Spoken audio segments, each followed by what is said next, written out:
আজকে আমি বানাবো লেবু চা। তার জন্য আমি একটা পাতিলে কিছু পানি দিয়েছি, পানি আরো দিব। আর এখন দিয়ে দিব হচ্ছে আদা।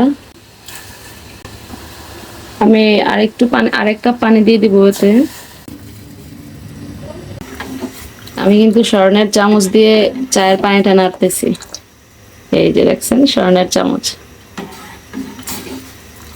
এখন দিয়ে দিব কয়েকটা তেজপাতার টুকরা।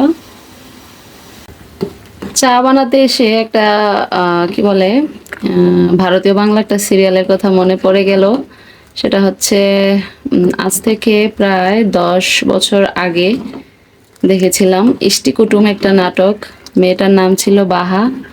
ও মানে চা বানাতে গেছিল, ও বাড়িতে কাজ করে।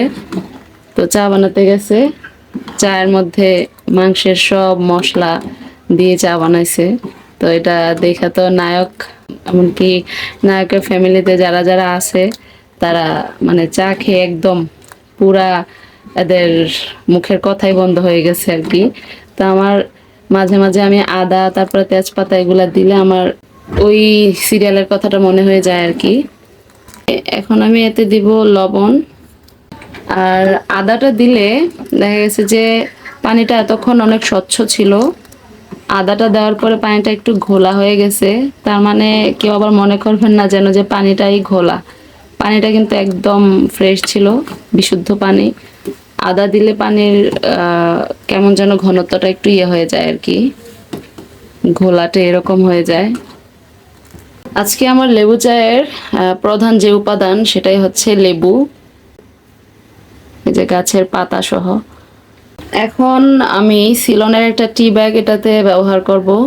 আর একটা টি ব্যাগেই একেবারে এক পাতিল চা হয়ে যাবে।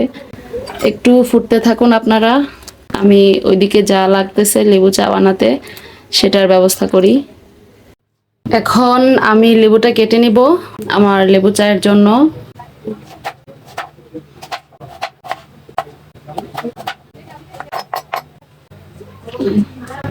এই যে লেবু, এদিকে আমার কাছে মনে হচ্ছে আমার চাটার কালারটা একদম পারফেক্ট হয়ে গেছে। এখন আমি চাটা নামিয়ে নিব। এখানে আমি হালকা করে চিনি ব্যবহার করব, আপনারা চাইলে চিনি নাও দিতে পারেন। আমি এই তো অল্প পরিমাণে চিনি দিচ্ছি। এখন আমি চাটা ছেঁকে নিব। এই যে কালারটা একদম পারফেক্ট, কি সুন্দর একটা কালার আসছে। আমার কাছে চিনিটা একদম পারফেক্ট আছে।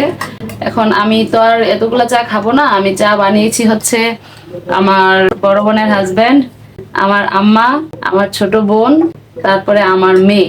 ঠিক আছে, স্পেশাল 4 জনের জন্য আমি স্পেশাল টি বানিয়েছি। এখন তারা খেয়ে ফিডব্যাকটা দিবে আর কি কেমন হয়েছে।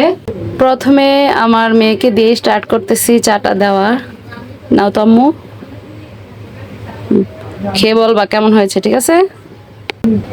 আমার মেয়ে তো না খেয়েই ফিডব্যাক দিতেছে যে আম্মু অনেক মজা হয়েছে নাকি চা।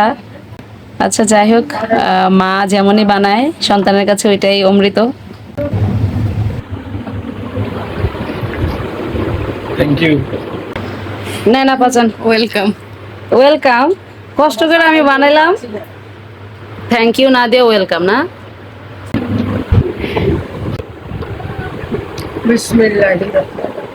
আমার মেয়ে হচ্ছে আমার বাবার মতো ফ্রিজের মধ্যে ঢেলে ঢেলে খায়।